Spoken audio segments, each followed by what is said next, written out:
What is the internet? The internet is like a popular thing. Some satellites up there. I picture in my head with like waves of internet going to the phone. Somebody told me a cloud once. The internet is a lot like plumbing. It's always moving.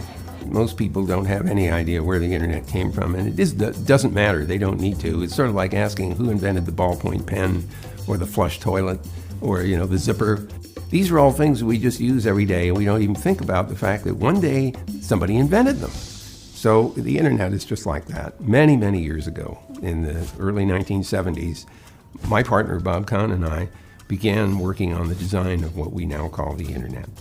It was a result of another experiment called the ARPANET, which stood for Advanced Research Projects Agency Network. It was a Defense Department research project. Paul Barron was trying to figure out how to build a communication system that might actually survive a nuclear attack. So he had this idea of breaking messages up into blocks and sending them as fast as possible in every possible direction through the mesh network. So we built what eventually became a nationwide experimental packet network, and it worked.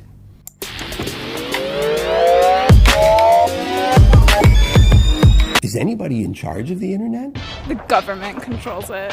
Elves, obviously elves. The people who control the Wi-Fi, because then no Wi-Fi, no internet. T-Mobile, Xfinity, Bill Gates. Bill Gates. Bill Gates. Right? The honest answer is, well, nobody, and maybe another answer is everybody. The real answer is that the internet is made up of an incredibly large number of independently operated networks. What's interesting about the system is that it's fully distributed. There's no central control that's deciding how packets are routed or where pieces of network are built or even who interconnects with whom. These are all business decisions that are made independently by the operators.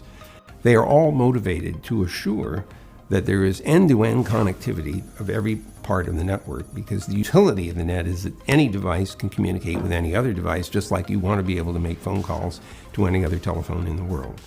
There's nothing like this that has ever been built before. The idea that what you know might be useful to somebody else, or vice versa, is a very powerful motivator for sharing information. By the way, that's how science gets done. People share information.